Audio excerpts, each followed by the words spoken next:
Bright Memory is an alpha of first-person shooter being developed by supposedly one guy. This is a game I can't quite pin down. It has a sci-fi aesthetic of Titanfall 2, mixed with Devil May Cry superpowers, you're killing future soldiers and ancient monsters, and I have absolutely no fucking idea what's going on in the plot. You break into some facility, fail at stopping a teleporter, and suddenly you're fighting on some floating island. Look, whoever wrote the script must love Kojima, because it has that blend of fantastical and sci-fi military. I look forward to seeing whatever weird shit goes on in the full game. Where this game really shines at the moment is with its combat. A lot of your success comes down to keeping yourself moving and how you combine your abilities.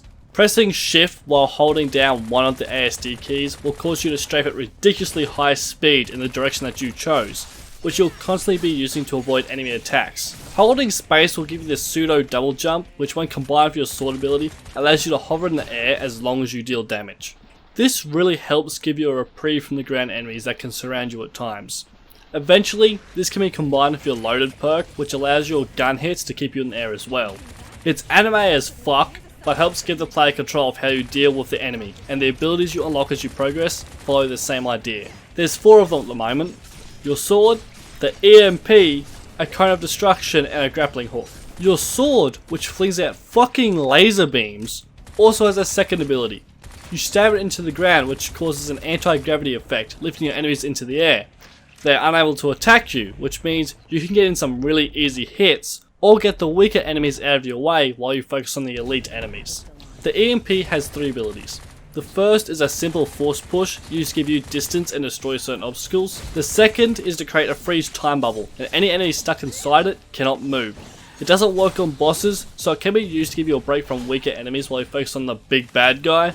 And finally, third is the lightning attack that causes a shit ton of damage. The next ability is this circle that surrounds you and has lasers flying all around that, which damage and stun your enemies, giving you a chance to recover some health or deal some serious damage. And finally is the Grappling Hawk, which is used for platforming and in combat. In combat it can be used to get away from the main group of enemies, or my favourite way to use it, grappling up to a bat, dump rounds into it until it dies, and then repeat in the other bats. It just feels fucking awesome.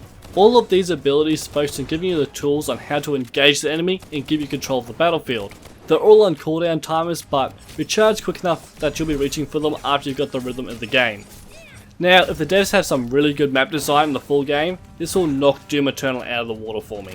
The combat is challenging because you're expected to learn how to keep moving and combine these abilities. And after the first boss fight, I'd got into the rhythm of the game and was having a lot of fun with it. You just feel like a badass when you leak your powers with your gunplay and just manage to kill everything in the area. Overall, I've had a lot of fun with the alpha, but I do have a few issues I hope will be fixed on full release. First of all, I would really like the ability to change the extended jump from hold spacebar to double tap spacebar. In platforming, the hold is fine, but in combat I instantly start tapping the spacebar from muscle memory in other games. Currently there is no button mapping. I'm sure that'll be in the full release, but I want to cover all my bases here. There's 2 big issues for me. At the moment there's only 3 guns, which are an assault rifle, a shotgun, and a basically useless pistol, and the enemies are really bullet spongy. It took 20 rounds for my assault rifle, which is a 40 round mag, to kill just the basic enemies, and takes 2 magazines from the pistol. This is a personal preference issue to me, but I'd either like double the damage, or have the enemies have a health bar so I can prioritize my targets. If either of those 2 options become a skill you unlock, that solves my issue. I'd much prefer the extra damage being default however. So far, it's just been really fun, and the release is coming out soon. I really hope it's just as good or better than the alpha. It looks super over the top, and I'm pretty sure I love every ridiculous part of it. But it is basically a demo, so we won't really tell until it comes out. But while I think of it, the fight music in just the demo is surprisingly good, so hopefully they'll have a great soundtrack as well. After recording this yesterday, I went and looked up the new gameplay trailer and story trailer. It looks like they've fixed my issues with the game, but only time will tell, since story trailers have a habit of being deceiving. Anyway, I've been FairDinkumDave. Have a good one.